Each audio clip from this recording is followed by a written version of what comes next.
नमस्कार साथियों। कृषि प्रधान देश में किसान की इतनी दुर्गति कल्पना नहीं की जा सकती है। अन्नदाता कहते हैं देश के किसान को, चाहे राजनीतिक दल हो, समाज सेवक हो, साहित्यकार हो, पत्रकार हो, आम लोग हों। और ये माना जाता है कि भाई किसान जो है वह अतिरिक्त मेहनत कर, रात दिन मेहनत कर ये देश के लोगों का पेट पालता है।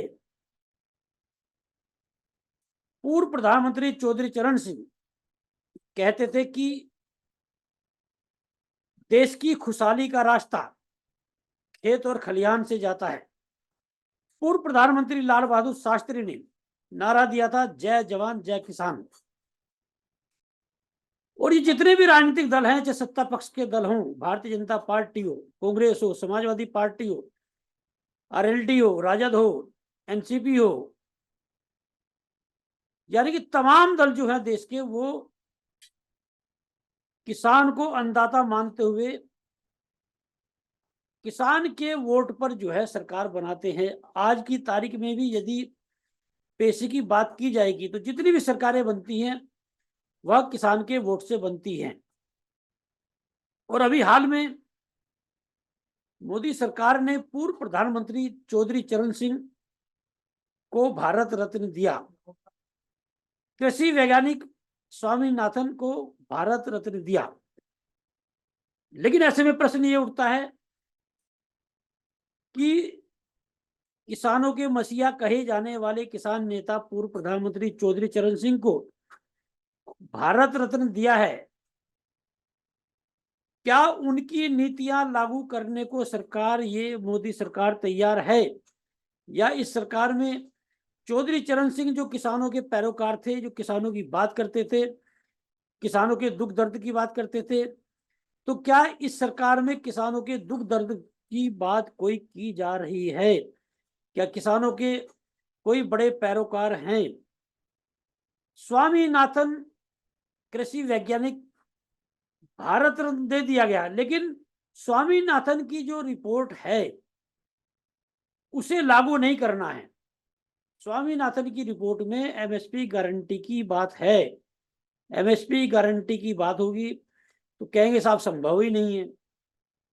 जबकि खुद प्रधानमंत्री नरेंद्र मोदी जो हैं, जब गुजरात के मुख्यमंत्री थे तब उन्होंने मनमोहन सरकार पर आरोप लगाया था, भाई एमएसपी देने से काम नहीं चलेगा, एमएसपी पर कानून की गारंटी चाहिए। और जब चुनाव प्रचार में भी खुद प्रधानमंत्री नरेंद्र मोदी जो है आज की तारीख में, जब वो प्रधानमंत्री पद के दावेदार थे 2014 में, उन्होंने बहुत जोर शोर से जो है इस बात का प्रचार प्रसार किया था, भाई किसान की मेहनत लगती है, किसान की लागत लगती है, उसका कुछ नहीं मिल पाता है। मतलब एक तरह से एमएसपी गारंटी कानून की बात की थी प्रधानमंत्री नरेंद्र मोदी जब प्रधानमंत्री पद के दावेदार थे 2014 में।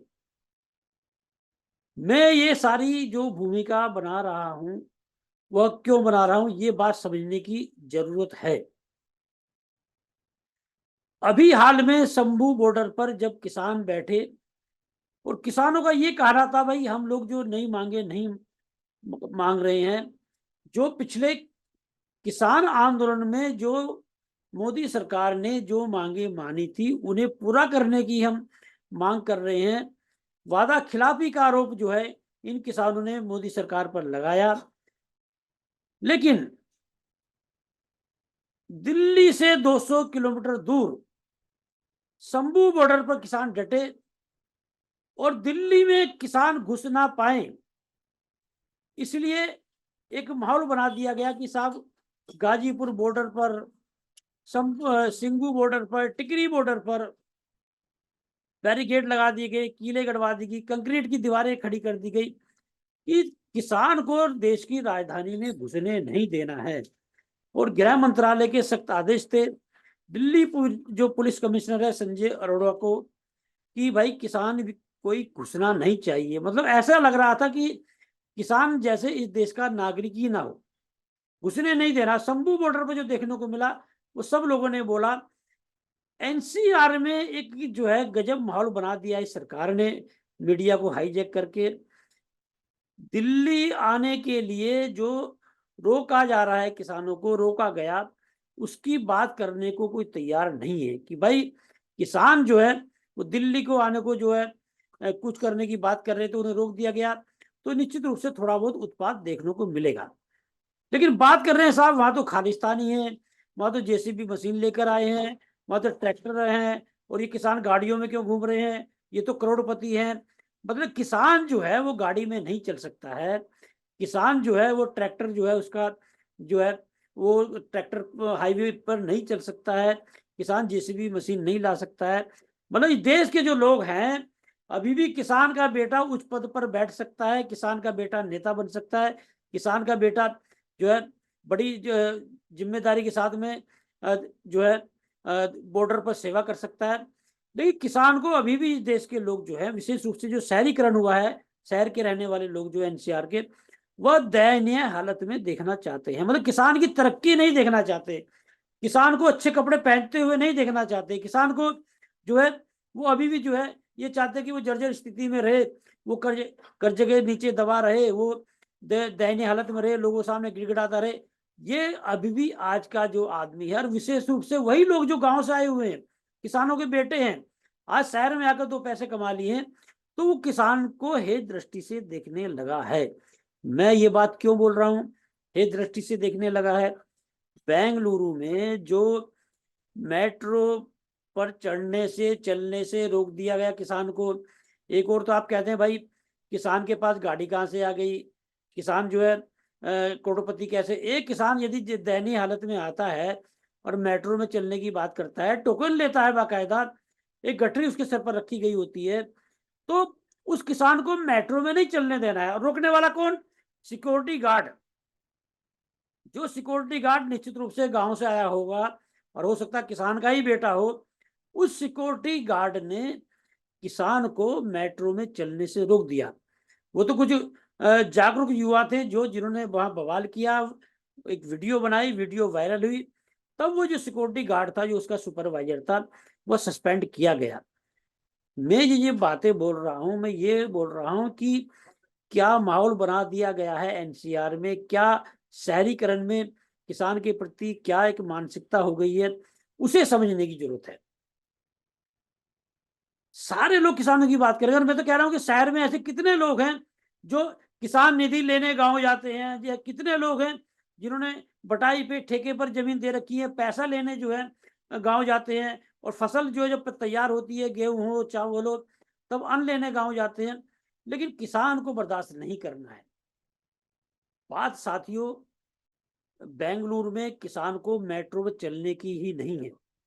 मध्य प्रदेश में जहां पर मोहन यादव, मतलब यादव का मतलब आप समझ लीजिए किसान, यादवों को जो है दूध के धंधे से जोड़ा जाता है, किसानी से जोड़ा जाता है।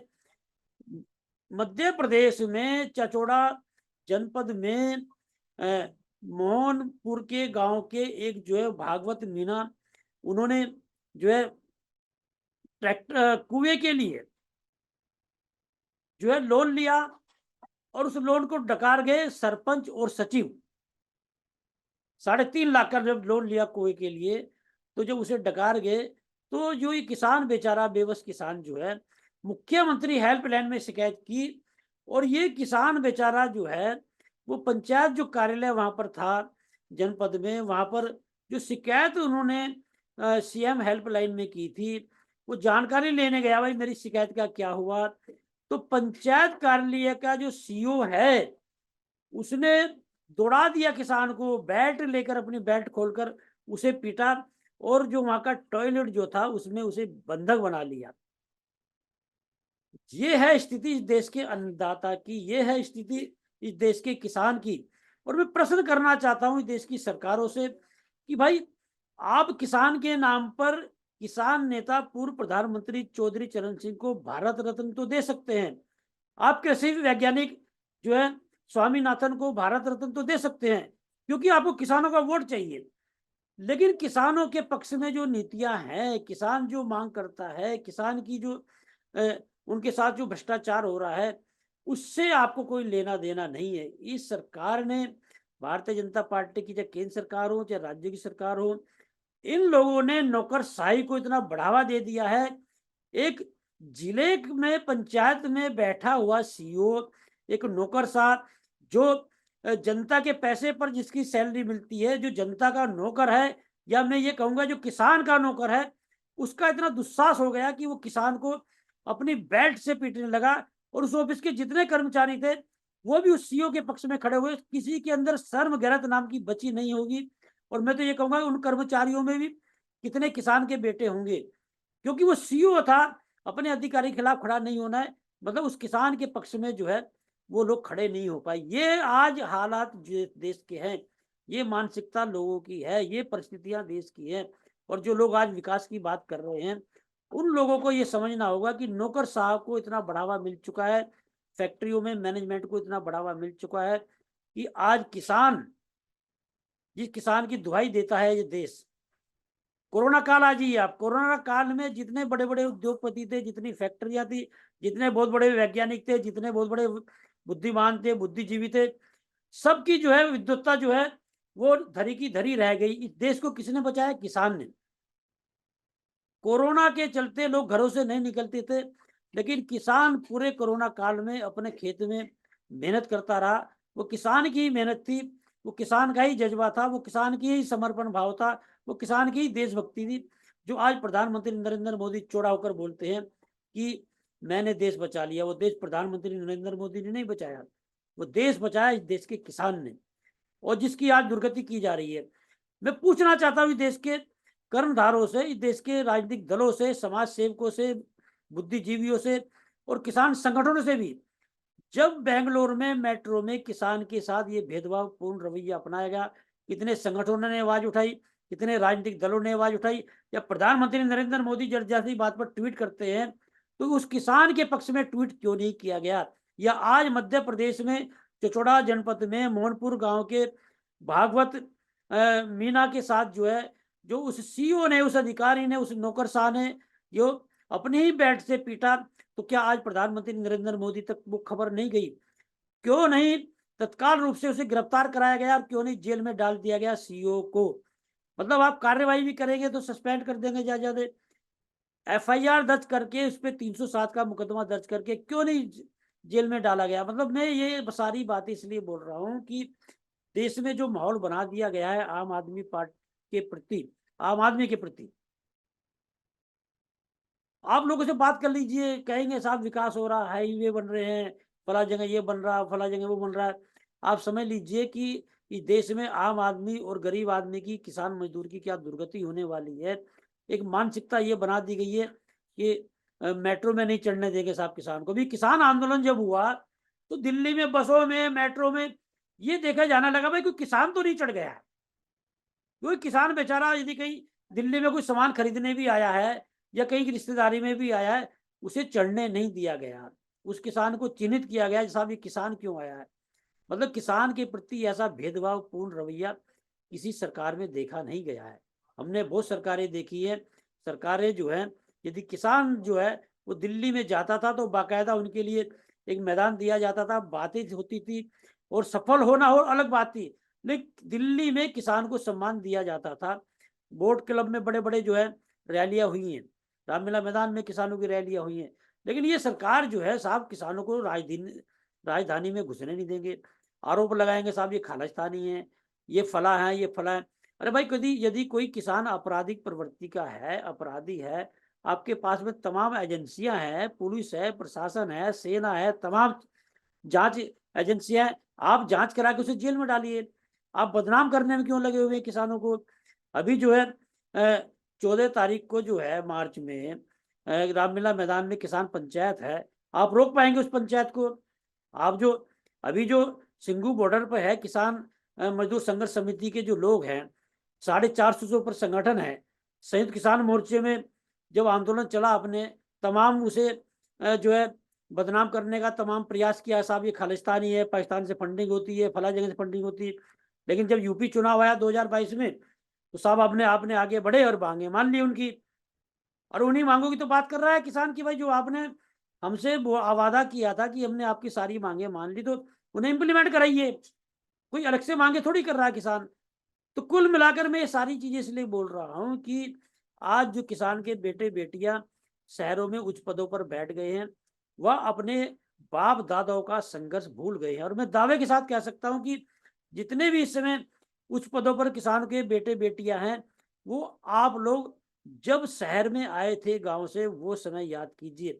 मैं दावे के साथ कह सकता हूँ, किसी किसान ने जमीन बेचकर, किसी ने पेट काट कर, किसी ने कर्जा लेकर, किसी ने दूसरे लोगों के सामने गिड़गिड़ाकर अपना खर्चा कम करके इन बेटे बेटियों को भेजा होगा शहर में। और आज जो जब दो पैसे कमा लिए, तो इन्हें बाप दादाओं का संघर्ष जो है वो भूल जाते हैं।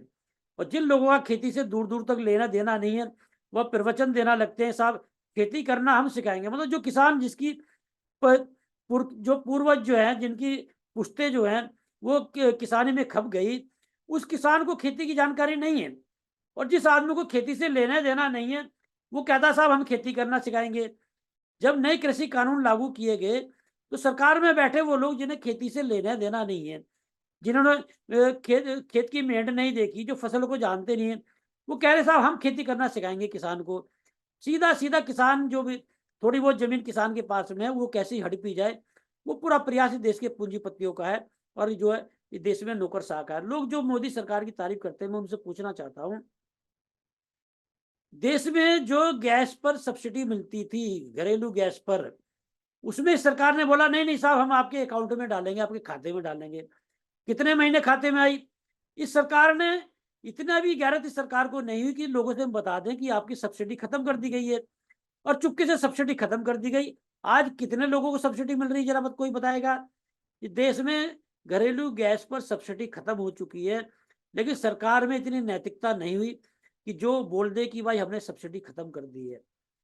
यही मोदी, प्रधानमंत्री नरेंद्र मोदी जब 2014 में चुनाव प्रचार कर रहे थे, यही कहते थे भाई हर साल में 2 करोड़ युवाओं को रोजगार दूंगा। कितना रोजगार देश में मिला है? यही कहते हैं किसानों की आय दुगनी कर दूंगा। कितनी किसानों की आय दुगनी हुई है? मतलब आप मीडिया को हाईजैक करके एक माहौल तो जरूर बना देंगे, नहीं भाई क्यों नहीं की, हमने तो दो गुनी कर दी है, मतलब हवा में कर दी है। अभी आप रोजगार की बात करेंगे कि 2 करोड़ रोजगार तो कोई दे नहीं सकता है, ये तो जुमला है। अरे भाई जब नहीं दे सकता तो आपने झूठा वादा किया क्यों लोगों से? आपने लोगों को वर्ग लाके आपने जो है उन्हें सपने दिखाकर जो है उन्हें ठग लिया। अब कहते हैं साहब यदि ऐसा है तो आप जो है फिर सरकार बनाते ही क्यों हैं? सरकार यदि जनता बना रही है तो इसका मतलब हम काम सही कर रहे हैं।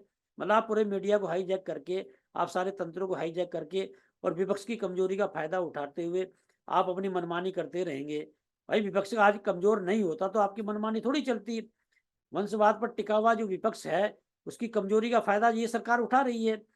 तो कुल मिलाकर मैं ये कह सकता हूँ कि मैं बात किसान की कर रहा था कि जो किसान के बेटे बेटे हैं, बेटियां हैं उच्च पदों पर, शहरों में जो शहरीकरण हो चुका है, आप ये सोचिए, कल्पना कीजिए, जिस दिन इसके देश के किसान ने उपजाना बंद कर दिया, उस दिन क्या होगा? एक और आप कहते हैं साहब जनसंख्या बढ़ रही है, इतना अन्न नहीं है तो जो हम लोगों को खिला सकें। एक और अब आप कह रहे हैं भाई एमएसपी यदि गारंटी कानून कर दिया तो इस देश में इतना अन्न उपजाया जाता है कि सारे की खरीद नहीं होगी। अरे भाई एक बात पर रही है ना, एक बार या तो आप कहिए कि हमारे देश में इतना अन्न उपजाया जा रहा है, किसानों की वाई वाई करिए कि हमारी जितनी खपत है उससे ज्यादा अन्न उपजा रहे हैं। एक तरफ कहते हैं भाई जनसंख्या ज्यादा बढ़ रही है तो किसान कहाँ से उपजाएगा, और दूसरी तरफ कह रहे हैं हम इतने सरकार खरीद ही नहीं पाएगी, इतना अन्न उपजाया जा रहा है। मतलब कुल मिलाकर ये कहा जा सकता है कि किसान को बेवकूफ बनाकर रखना है। मैं ये सारी बातें इसलिए बोल रहा हूँ कि किसान के बेटे बेटी आज खेती करना क्यों नहीं जा रहे चाहते? वो इसलिए नहीं चाहते क्योंकि खेती जो है वो घाटे का सौदा हो चुकी है। और लोगों की मानसिकता है, जो एक चपरासी है किसी के सरकारी ऑफिस में, उसके 4-4 मकान हो सकते हैं, वो 4-4 गाड़ियां रख सकता है। लेकिन ये जो किसान है, जो 500 बीघे का किसान है, जिसके बेटे बेटियां उच्च पदों पर हैं, वो गाड़ी नहीं ले सकता है, वो अच्छे कपड़े नहीं पहन सकता, उसके बेटे जींस नहीं पहन सकते। ये मानसिकता बनाई किसने? ये समझना होगा। ये देश के जो गिने चुने पूंजीपति हैं, या ये कहें कि ये जो बनिया सरकार चला रहे हैं, जिन्होंने जो साहूकार की भूमिका निभाई और किसान की जो है सारी जमीन, सारे जेवर, सारा सब कुछ जो उनके यहाँ गिरवी रखा रहता था। अब उन्हें पुराने दिन याद आ रहे हैं। भाई किसान जो है उनके चंगुल से निकल कैसे गया कि किसान को फिर से जो है अपना जो है शिकार कैसे बनाना है, और इस किसान की जमीन जो है वो कैसे गिरवी रखनी है, इस किसान के जो जेवर है वो कैसे गिरवी रखने हैं, वो षड्यंत्र इस देश में चल रहा है। देश के लोगों को ये समझना होगा, जो आज कुछ संगठन है किसानों की लड़ाई लड़ रहे हैं। अरे भाई क्यों नहीं मिलेगा? इस देश का जो है नेता जो है, इसके देश के विधायक है, सांसद हैं, ये पेंशन ले सकते हैं। किसान को पेंशन क्यों नहीं मिल सकती है? इस देश के पूंजीपतियों का कर्जा माफ हो सकता है, किसान का कर्जा क्यों नहीं माफ हो सकता है? जो हजारों हजारों करोड़ कर्जा उठाते हैं इस देश के इनकम टैक्स से, आप जीएसटी से जो बैंक भर रहे हैं, और उन बैंकों का से कर्जा दे देते हैं पूंजीपतियों का हजारों हजारों करोड़ रुपए, और फिर बाद में कहते हैं साहब ये देने की स्थिति में उनका कर्जा माफ कर देते हैं। अरे किसान का बेचारा, किसी का 10,000, 20,000, लाख, 2 लाख होगा, तो उनका माफ क्यों नहीं कर सकते? किसान का कर्जा माफ नहीं करना है और पूंजीपतियों का हजारों का कर्जा माफ कर देना है। इसलिए कर देना है कि किसान को बेवकूफ बनाकर जो उसकी वोट लेना है, लेकिन पूंजीपति के चंदे से आप जो है राजनीति कर रहे हैं। देश का दुर्भाग्य ये है कि कभी इस देश के राजनीतिक दल, इस देश के नेता जनता के पैसे से राजनीति करते थे, जनता के लिए काम करते थे। आज पूंजीपतियों के पैसे से राजनीति करते हैं, और जब सरकार बन जाती है पूंजीपतियों के लिए काम करते हैं। साथियों, मैं ये सारी बातें इसलिए बोल रहा हूँ कि गजब माहौल देश में बन चुका है, और ये समझ लीजिए बात किसान की नहीं है। निजी संस्थाओं में आप चले जाइए, किसी समय में EL, PL, CL, ML दुनिया भर की छुट्टियां होती थी, और किसी को निकाला नहीं जा सकता था। उसमें बहुत औपचारिकता, जो बंदिश थे, पेश थे, नौकरी से नहीं निकाला जा सकता। आज बड़ी बड़ी कंपनियों में शाम को ईमेल में लिख दिया जाता है कि कल से आपको नहीं आना है, बोल दिया जाता है। इस माहौल में ये जो हम लोग नई पीढ़ी को मानसिक रोगी बना रहे हैं, जब हमारे बच्चों में असुरक्षा की भावना रहेगी, नौकरी के प्रति सुरक्षा नहीं रहेगी, तो 24 घंटे उसके दिमाग में ये रहा, कभी नौकरी, मेरी नौकरी कभी कभी भी जा सकती है। तो उस बच्चे का क्या स्वास्थ्य रहेगा, कैसे वो जो है स्वस्थ रहेगा, कैसे वो तरक्की करेगा, कैसे देश के विकास में वो जो है एक सहयोग करेगा? तो ये जो माहौल बना दिया गया है निजी संस्थाओं में किसान के लिए, मजदूर के लिए, कौन जिम्मेदार है इसका? साथियों, ये हम जाति धर्म से निकलकर कैसे हमारे बच्चों को रोजगार मिले, कैसे आने वाली जो पीढ़ी है वो मानसिक रूप से स्ट्रोंग रहे, इन सब चीजों पर विचार करना पड़ेगा, और लड़ना पड़ेगा। मान सम्मान अधिकार की लड़ाई लड़ने के लिए खड़ा होना पड़ेगा। और ये समझौतावादी जो प्रवृत्ति लोगों के सामने हो रही है, मतलब तो विवेक पे ध्यान नहीं देना है। मैं दिल्ली NCR में पढ़े पढ़े लिखे लोग, जब जाम लगा, अरे किसानों की वजह से जाम लग गया। अरे भाई शंभू बॉर्डर 200 किलोमीटर दूर है यहाँ से, किसानों की वजह से कैसे जाम लग गया? इस सरकार की और पुलिस की वजह से जाम लगा। पुलिस ने जो बैरिकेड लगाए बॉर्डर पर, उसकी वजह से जाम लगा। तो किसान कह रहे थे भाई बैरिकेड लगाओ, किसान तो कह रहे हम आएंगे, रामलीला मैदान हो, बुराड़ी में मैदान हो, हमारी बात सुनी जाए। और क्यों नहीं आ सकता किसान? भाई ये जो नेता बने बैठे हैं, चाहे वो प्रधानमंत्री हो, गृह मंत्री हो, मंत्री हो, या विपक्ष के नेता हो, इनका देश है क्या? इनकी राजधानी है क्या? अरे जो किसान है, ये भी तो, इनमें भी अधिकतर किसान के बेटे बेटियां ही हैं, लेकिन उन्हें किसान आज जो है नक्सली लगने लगा है, खालिस्तानी लगने लगा है, नकली किसान लगने लगा है। यही हिंदू धर्म जो है, जब मुगल शासन में, हिंदू धर्म में आज मुगल शासन की बड़ी बात की जा रही है, लेकिन ये भी तो याद कीजिए, जब मुगल शासन से लड़ने के लिए ये सिख कौम बनाई किसने थी? ये सिख कौम भी तो लड़ने के लिए बनाई गई थी। आज वो सिख आपको आतंकवादी, नक्सली नजर आ रहे हैं। जो जिन जिन सिखों ने इस देश के हिंदुओं की रक्षा की, जिन सिखों ने इस देश के लिए बलिदान दिया, गुरु गोविंद सिंह का त्याग बलिदान याद तो कीजिए, वो आपको नक्सली नजर आ रहे हैं। तो कुल मिलाकर ये कहना पड़ेगा कि आज जो मीडिया को हाईजैक करके, इन तंत्रों को हाईजैक करके एक जो माहौल बना दिया गया, लोगों को थोड़ा अपने विवेक से भी काम लेना पड़ेगा। बिना सोचे समझे एक धारणा बना दी जाती है, अरे भाई अभी अभी आप विकास की बात करेंगे तो कहने लगे अरे भाई बच्चा 9 महीने में पैदा होता है, 21 साल में जो जवान होता है, मतलब इन्हें 50 साल और दे दी जाए सत्ता के लिए, तब ये काम करेंगे। 10 साल में काम नहीं किया है। तो कुल मिलाकर मैं ये सारी बातें इसलिए बोल रहा हूँ कि देश के किसान की जो दुर्गति हो रही है, देश के किसान को जो हे दृष्टि से देखा जा रहा है, देश के किसान से जो भेदभावपूर्ण रवैया अपनाया जा रहा है, उसे समझना पड़ेगा। और ये समझना पड़ेगा विवेक से काम लेकर कि आखिर ये देश के युवाओं को रोजगार कैसे मिले, वो मानसिक रूप से परिपक्व कैसे हों, निजी संस्थाओं में अच्छा माहौल कैसे बने, और देश का विकास हो कैसे। देश का किसान ही है जो अपने बेटे को बॉर्डर पर भेजने की, लड़ने की जो है एक हिम्मत देता है और बॉर्डर पर लड़ने के लिए भेजता है। ये जितने भी नेता जो देशभक्त बने घूम रहे हैं, भारत माता की जय बोल बोल कर जो है बड़ी देशभक्ति दर्शाते हैं। आप सर्वे करा लीजिए, इन नेताओं के कितने बेटे बेटियां जो है बॉर्डर पर देश की सेवा कर रही हैं। वो किसान ही है, वो मजदूरी जो अपने बेटे बेटियों को देश की रक्षा करने के लिए भेजता है। तो साथियों, समझना पड़ेगा कि देश का किसान इस धरती का सीना जो है चीरकर वो अन्न पैदा करता है और उसका बेटा बॉर्डर पर रक्षा करता है। इसके किसान को और जवान की यदि सम्मान नहीं होगा तो देश के लिए आने वाले समय में बड़ी दिक्कतें पैदा हो सकती है। देश के जवान का और किसान का सम्मान करना ही पड़ेगा और करना पड़ेगा। देश का किसान जिस दिन खड़ा हो गया, जवान खड़ा हो गया, ये जितने भी जो बहुत बड़े देशभक्त बने फिर रहे हैं, बात करेंगे देशभक्ति की, लेकिन दोनों हाथों से देश को लूटने वाले लोग, इन लोगों को समझना पड़ेगा कि देश में किसान से बड़ा देशभक्त कोई है नहीं है। साथियों, में ये सारी चीजें इसलिए बता रहा हूँ कि आज किसान के प्रति जो माहौल बन चुका है, जो किसान की दयनीय हालत है और जो किसान के बारे में इस तरह की धारणा है, इन लोगों को अपनी मानसिकता बदलनी पड़ेगी और देश में किसान को सम्मान देना ही पड़ेगा। जय हिंद, जय भारत, जय किसान।